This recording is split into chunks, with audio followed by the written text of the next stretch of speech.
देखिए एक सवाल बोल रहा है the gravitational force between the objects is 190 Newton.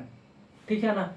दो ऑब्जेक्ट्स हैं, दोनों ऑब्जेक्ट्स के बीच में जो ग्रेविटेशनल फोर्स है वो 190 न्यूटन है।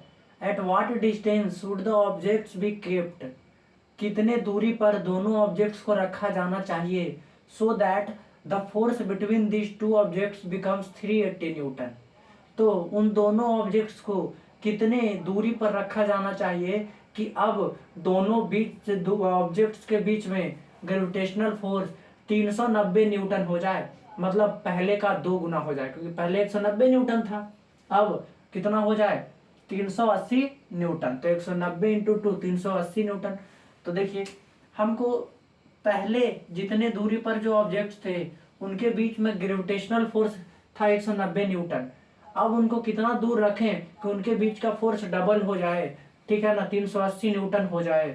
तो देखिए हम जानते हैं कि दो ऑब्जेक्ट्स के बीच में जो ग्रेविटेशनल फोर्स होता है वो इतना होता है G m1 m2 बटा डी का स्क्वायर।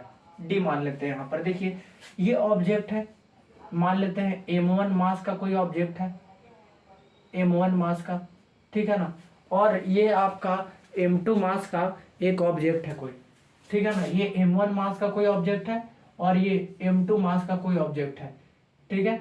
दोनों के सेंटर्स के बीच का डिस्टेंस हम मान लेते हैं, पहले कितना है हम मान लेते हैं कि दोनों के बीच के, अच्छा डिस्टेंस जो होता है ना वो दोनों के सेंटर से नपाता है, तो डिस्टेंस हो गया डी।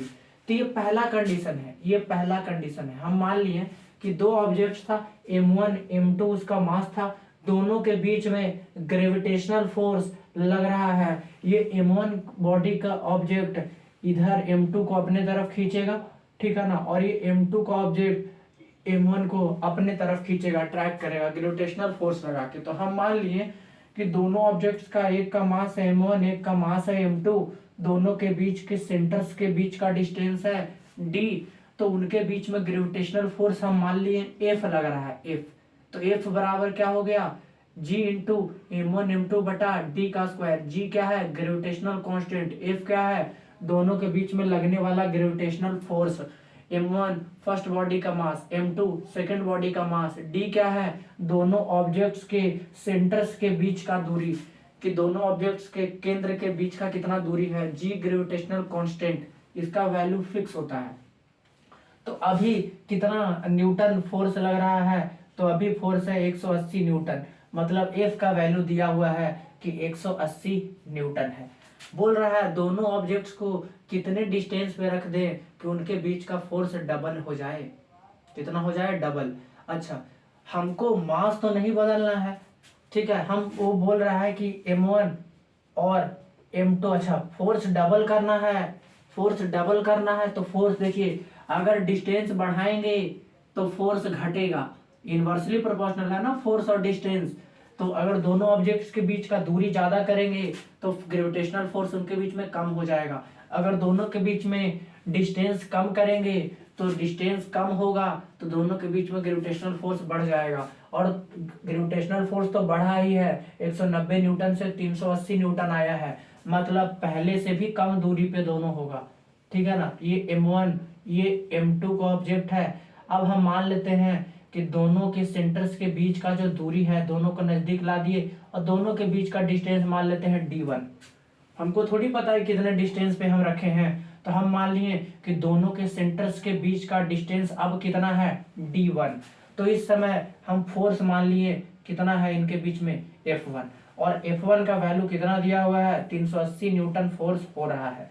अच्छा तो अब फोर्स कितना हो गया, देखिए तो अब फोर्स हो गया F1 बराबर कितना हो गया फोर्स, तो फोर्स अब हो गया G इंटू F1 फोर्स है G into m1 m2, G into m1 m2 d1 है ना, तो d1 का स्क्वायर, d1 का स्क्वायर। तो दोनों के बीच के सेंटर्स के बीच का डिस्टेंस d1 है, हम मान लिए कि दोनों के d1 डिस्टेंस पे रखे हैं और तब जाकर इनके बीच का जो फोर्स है F1 वो 380 न्यूटन हो गया है। इसको फर्स्ट इक्वेशन मानते हैं, इसको सेकंड इक्वेशन मानते हैं। हमको क्या निकालना है d1, d1 डिस्टेंस। तो देखिए क्या करते हैं दोनों को ना डिवाइड दे देते हैं 1 और इक्वेशन 2 को क्या करते हैं डिवाइड दे देते हैं 1 और 2 को। ठीक है, रेशियो ले लेते हैं। तो देखिए एफ बाई F1, तो F बाई F1 कितना होगा, F बाई F1 हो जाएगा G इंटू F1। F क्या है, F तो ऊपर में है पहले वाला gravitational force, G into M1 M2 बटा D का स्क्वायर, बाई में F1 करना है, F1 क्या है G इंटू M1 M2 बटा D1 का स्क्वायर, ठीक है। अब देखिए हम इधर ना इरेज कर देते हैं क्योंकि इधर सॉल्व करना हमको, इसको इरेज कर देते हैं, ठीक है। स्क्रीनशॉट आप ले लिए होंगे, इसको इरेज कर देते हैं, ठीक है। देखिए तो हमको अभी पता है कि F बाई F1 कितना आ जाएगा, ये D1 का स्क्वायर ऊपर चला जाएगा, ये G इंटू M1 M2 नीचे में D स्क्वायर क्या आ जाएगा, तो क्या हो जाएगा G into M1 M2 into D1 का स्क्वायर बटा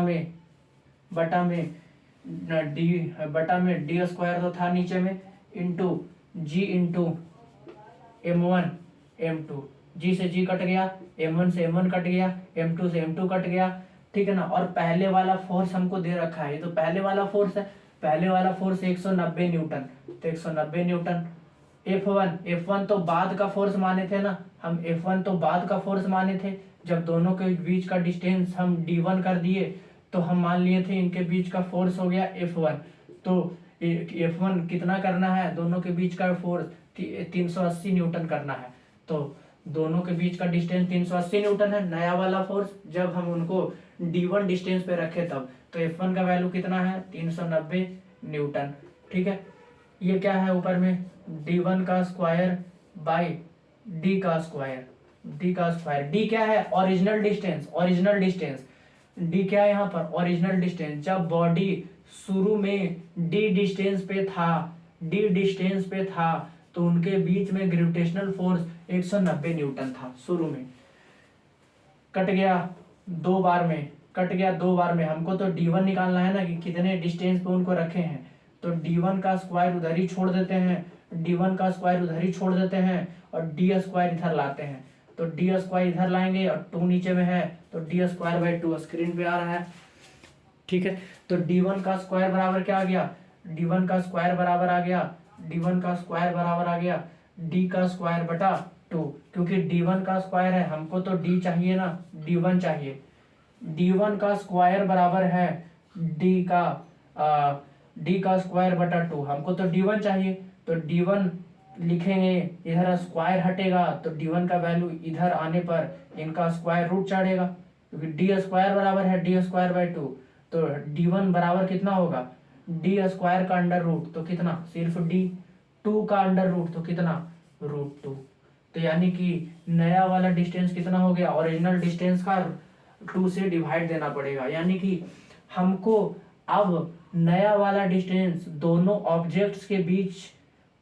ऑब्जेक्ट्स को हमको D1 डिस्टेंस पे रखना है, और D1 डिस्टेंस कितना हुआ, तो पहले जितना डिस्टेंस था उसको √2 टाइम से डिवाइड दे दीजिए तो नया वाला डिस्टेंस निकल जाएगा, तो D बटा √2 डिस्टेंस पे हम रखेंगे, ठीक है ना। यानी कि इसको कितना डिस्टेंस पे हम रखेंगे, D बटा √2 डिस्टेंस पे। D क्या ओरिजिनल डिस्टेंस, कि पहले अगर D डिस्टेंस पे हम रख रहे थे तो 190 न्यूटन था, अब 380 न्यूटन दोनों के बीच में फोर्स हो जाए तो दोनों को कितना दूरी पे रखेंगे, D बाई √2 दूरी पे रखेंगे, ठीक है। मान लेते हैं अगर पहले दोनों के बीच का डिस्टेंस 3 मीटर था, तो अब दोनों के बीच का डिस्टेंस कितना होगा, ताकि फोर्स 390 न्यूटन हो जाए, तो 3 बटा √2 मीटर, तो क्योंकि वैल्यू गिवन नहीं था डिस्टेंस का, तो D1 कितना आ गया, D1 आ गया D बटा √2, यानी कि अब दोनों ऑब्जेक्ट्स को हमको रखना पड़ेगा ओरिजिनल डिस्टेंस का 1 बटा √2 टाइम्स